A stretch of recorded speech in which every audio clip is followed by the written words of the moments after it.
Hello, thank you so much for choosing to access this presentation. My name's Dorothy Finan. I'm a second year going into third year PhD candidate at the School of East Asian Studies at the University of Sheffield in the UK. I was really excited when I heard about this year's PopCon theme, and that's because my doctoral research is all about how youth is portrayed in a type of Japanese popular music called idol music, which is largely performed by teenagers and is about teenagers. So to have the opportunity to discuss this for the first time with this array of scholars is such a golden opportunity and has been really keeping me motivated in the midst of everything. So thank you very much to the organisers and to everybody who's attending virtually. If you're not familiar with my case study, don't worry, I'm going to get you right up to speed, and hopefully you'll learn something and I'll learn something too from you. So, to begin with, what am I talking about?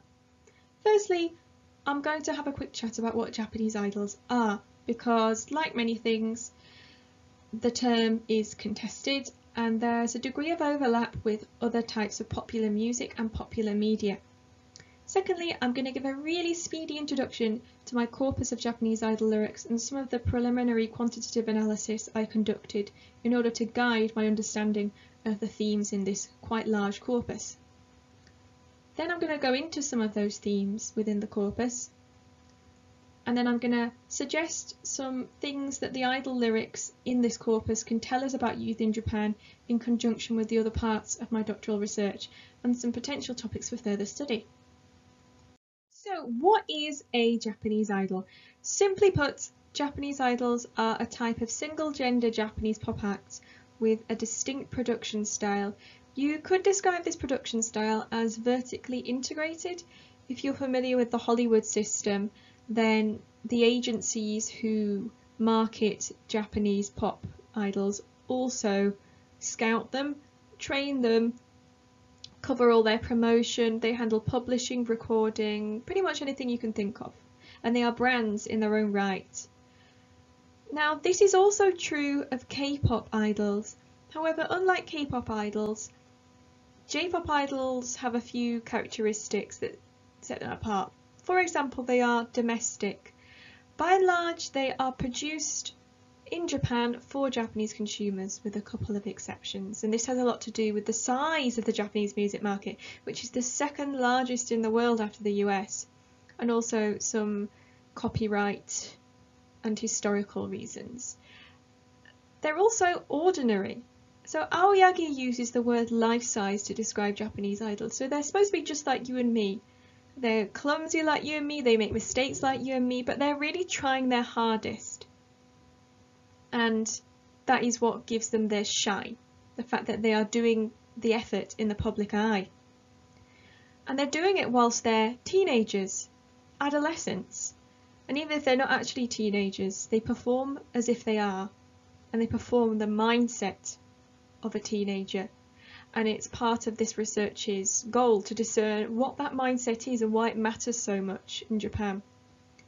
Melanie Kennedy describes how in Hannah Montana, celebrity success is used as an allegory for growing up, becoming a woman. I'd argue that with Japanese idols, growing up becomes an allegory for success in society.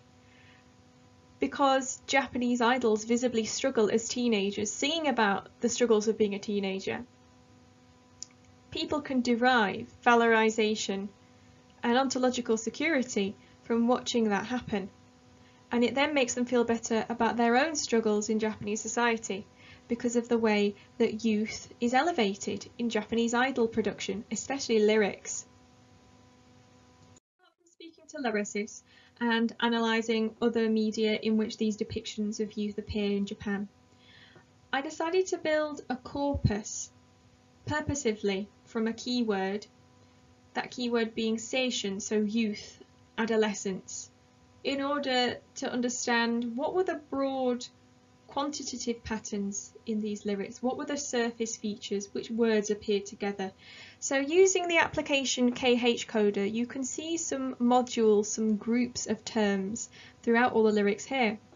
Those groups include one around the future, dreams and the unknown in the bottom right.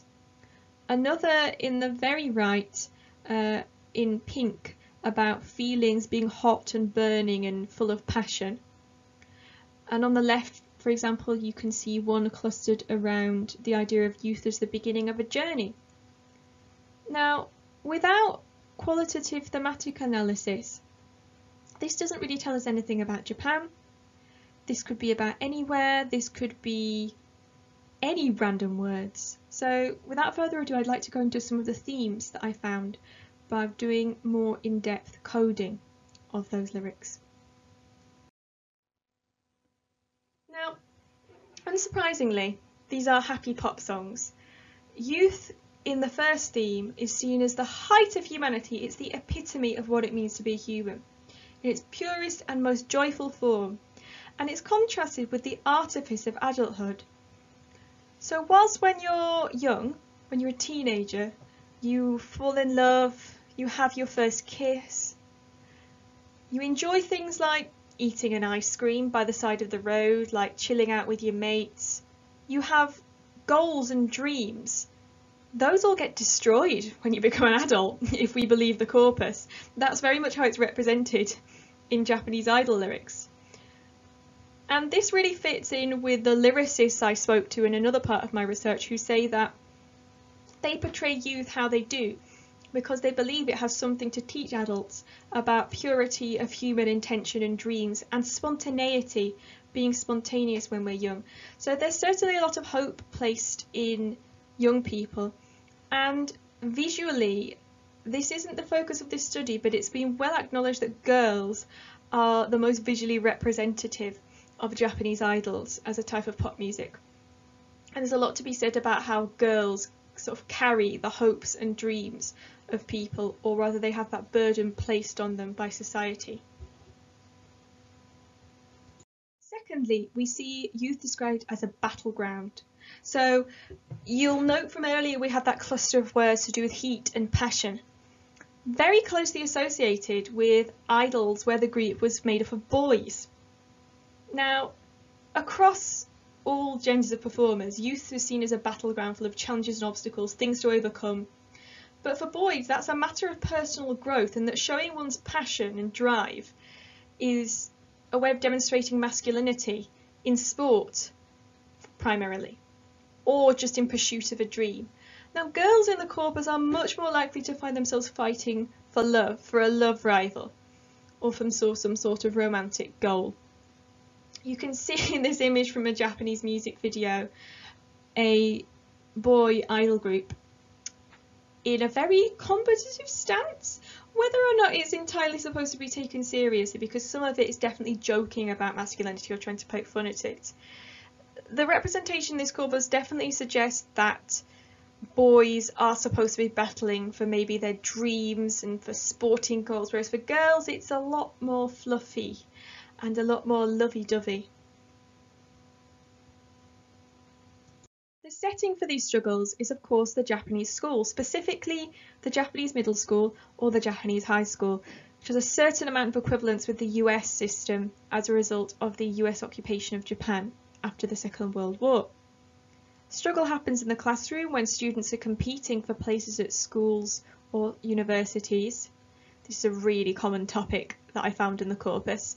They compete for love, for friendship, and most importantly, they compete in after-school clubs. Now, this is also the object of satire, as can be seen in the above still, where this girl idol group are doing battle in a ruined school, which could be argued as a metaphor for the damage that the competitive nature of Japanese schooling society does to young people.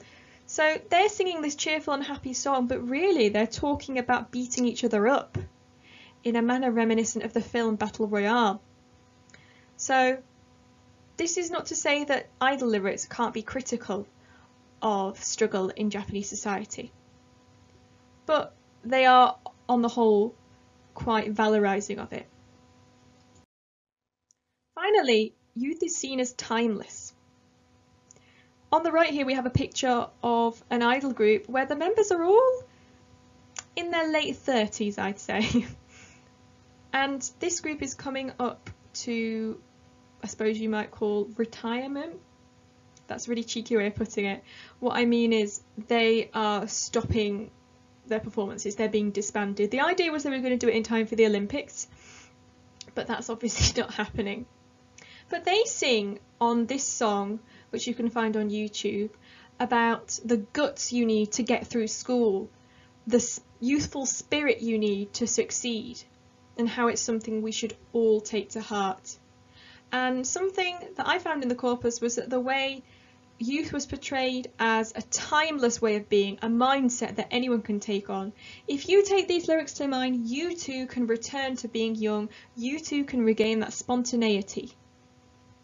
So in this way, youth is a place, a time, in fact, a location, we might say, where we find ourselves in our purest and most optimistic state. And that is why it's so important to understand that valorization in order to understand Japanese society. Lots of these songs are also pretty fun to sing at karaoke, you know. So there's that. Apart from youthful struggle being valorized and being a metaphor for positive struggle in wider Japanese society, something else I'd like you to take away from this presentation is that idol youth is a multi-dimensional, multimedia undertaking in Japan. So, to give an example, here you can see pictured a music video from a multimedia popular culture franchise called Love Live. The premise of this franchise is girls at a school who form a club where they perform as idols. Now, this is an animation. It came from a comic, and the girls in the animation release real singles voiced by actresses who then also appear in real life concerts. These can also inform the way people perform their own actual youth in real life, and the way people who aren't young understand being young and also understand being Japanese. This one media product can give us some idea of how complicated the circulation of images of youth is in Japan. But that doesn't mean that this is unique to Japan.